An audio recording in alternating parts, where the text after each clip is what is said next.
Back to the air, and it's 3:12 at Talladega. Next week, the Nationwide Series moves to the action track for race number 11 of 35. Richmond International Raceway hosts the next Nationwide Series race at the track they call Racing Perfection, the 49th Richmond Nationwide Series event held dating back to 1982. 250 laps, 187 miles. It's nationwide action at Richmond. Coverage begins at 7 o'clock Eastern on ESPN2. Cars being carried back to the garage. One already in the garage, which is our points leader, Clint Boyer. Let's update his situation. Dave. And, Doc, this, of course, a critical weekend at a track where so many surprises can happen. Dan Deeringhoff at the front of the car, their crew chief directing the repair efforts on here. They think they can get it done and back out of there, but everything's got to be straight. He's got to be able to run the minimum speed and get back in this racetrack. They came in with just a slim points lead. They need to get back out there and earn the valuable points that they can. Clint, sitting just nearby, will try to get a word with him before he goes back out. Only a 9-point margin for Boyer over Edwards coming in, and now he's involved in the first big crash of the day, trying to hurriedly make repairs. We just joined our coverage. You worry about the wrecks here, the speeds, the close quarters, and has bitten the field early. Lap number 10 coming down the backstretch. Watch Dario Franchitti, left side of your screen, in the 40 car. Yeah, the right rear tire just exploded on the car. And he's just a passenger right here, and all these guys are running so close together, nowhere to go. And you know, you got a lot of speed. These guys, you don't think about it. I mean, you do, but you almost don't appreciate the speed that these cars run here. Sometimes it's a false sense of security of just how fast you're going. And as I said, when you make that one move, as we can see Dario being loaded onto the stretcher here, you make that one move, and it's not like you can just slam on the brakes then and the car's going to stop, because you're still carrying a lot of speed. Reigning Indy Racing League champion and Rookie of the Year contender Dario Franchitti was helped moments ago into the ambulance air. We'll update his condition momentarily. But let's talk about safety in these cars when you have that kind of impact. So we head down to our Chevy cutaway car and Tim Brewer. Jerry, exactly right. Hey, you got to give the NASCAR people a pretty good shout out, because these nationwide cars, they're the old cars, but the bars did themselves a good job right here. The COT car, they've got foam over here and it would protect it a little bit more, but the car did its job. The other vulnerable area right here, the bar, the foot. The foot probably went over, hit the clutch pedal, or bounced off one of the bars in here, because we've seen him limping just a little bit. But Jerry, we talked about that last week in a conference call. The feet, that's a very, very vulnerable area. Jerry? And Tim, NASCAR is looking at bringing a lot of the other innovations for the car of tomorrow. Do you see exactly in the left side there, the opening where the contact was with the 91 car of Larry Gunzelman at probably 180 plus miles an hour. And let's talk a little about risk versus reward, guys. There are 12 drivers in this race today, Dario Franchitti being one of them, Clint Boyer another, that are also running full-time in the NASCAR Sprint Cup. 7 of the top 10 Sprint Cup points contenders are in this race today. Andy, I know you were pretty vocal last year as a former Cup owner. You wouldn't have been very happy about that. Well, I was one of the guys that probably wouldn't mind seeing the guys racing every week. I think it's good for the guys to race a lot. But if there's one track that I would not want my star in the race, it'd probably be at Talladega, because these kinds of things can happen so easily. And when they do, they can be devastating. We saw that car there. It was tore up pretty bad.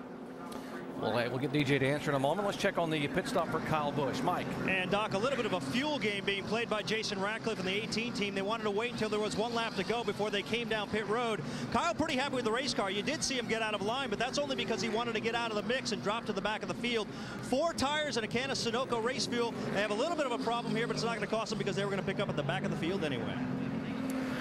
Thanks, Mike. Now, DJ, we saw the 18 car at the top of the show pull a move that we've seen you do before. Back to your last win, you did it at the very beginning of the race. We saw Kyle Busch dropping back from the front toward the back to find a comfortable place to ride. Yeah, you know, sometimes we're competitors and drivers, and you don't necessarily want to do that. You're here to race, but you're here to win and give yourself a chance to win. And I've seen a couple of different interviews, and it's impressed me, this young man. I wasn't sure that he would do it because he is such a hard racer, but I saw Kyle Busch say a couple of times, they asked him about not having a good record here at Talladega. He said, you know, it's not that I don't know how to drive or don't run well here, I don't finish well. So I think what he's looking for is just to get to the end of the race and give himself a chance to win this race. It's a different type of strategy. It's not for everyone, but it looks like Kyle is employing that right now. It looked to me like he's always very, very aggressive, and he has been here. And maybe he just took a page out of your book because he's seen how good that you've done with that, that particular strategy here. Well, sometimes it works and sometimes it doesn't, but it'll be interesting to follow his progress throughout the day. Kyle Busch has 6 DNFs, did not finish here among his combined Cup and Nationwide Series starts. So 6 out of 10 times he's been here, he has failed to finish. And as you said, DJ, maybe he's going to try to change that luck today by dropping back and taking care of the car and staying away from the big one. Going back to Dario Franchitti and talking about the risk reward a little bit, I think in Dario's case, he's someone that needed to be in these cars here, racing today, getting that experience. Even though he has experience with the draft, nothing like what it is with these cars. So I think that's a great idea. And I always looked at it as a driver, Andy. If I had sponsorship, I wanted to go race and try to become a better racer. We will update you about Dario. You saw him being helped from the car into the ambulance, awake and alert. We'll try to get an update as soon as we can. Meanwhile, we're going to go back to Green Flag Racing at Talladega. Brad Keselowski driving for the United States Navy on the side of that car, owned by Dale Earnhardt Jr.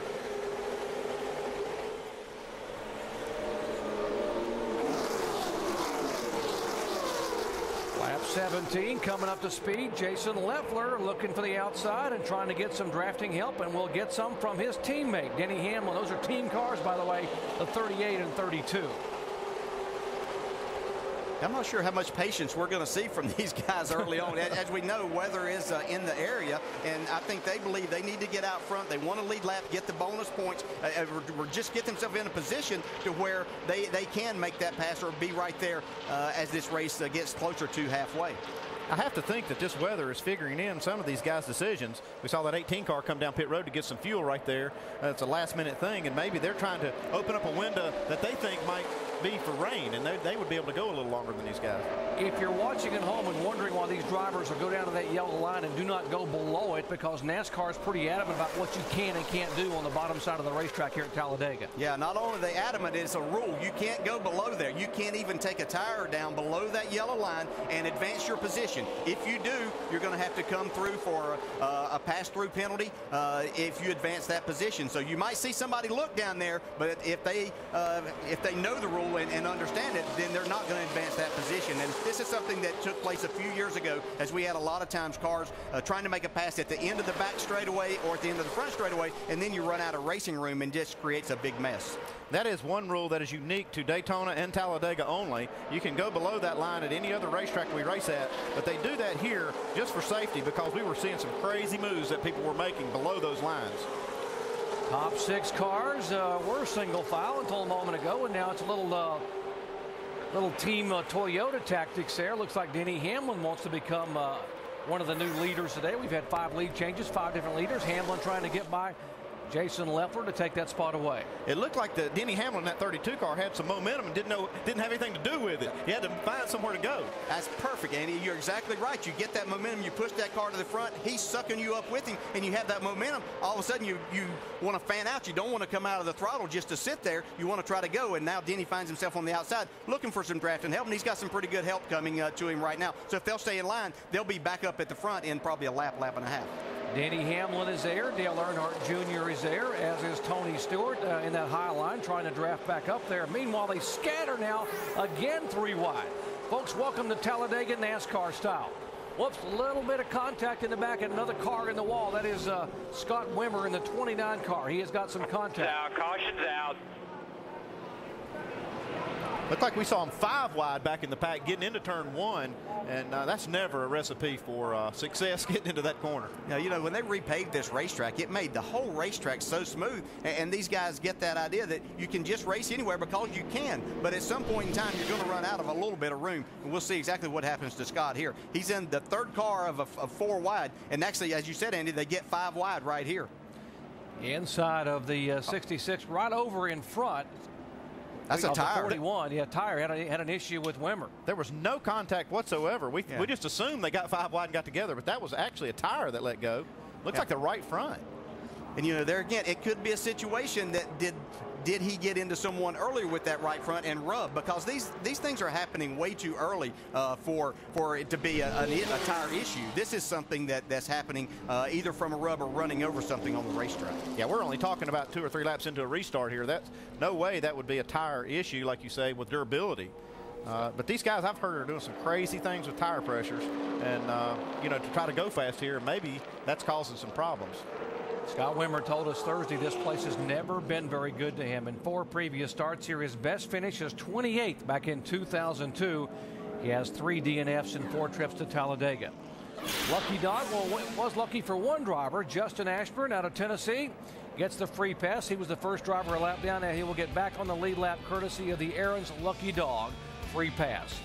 More from Talladega in just a moment.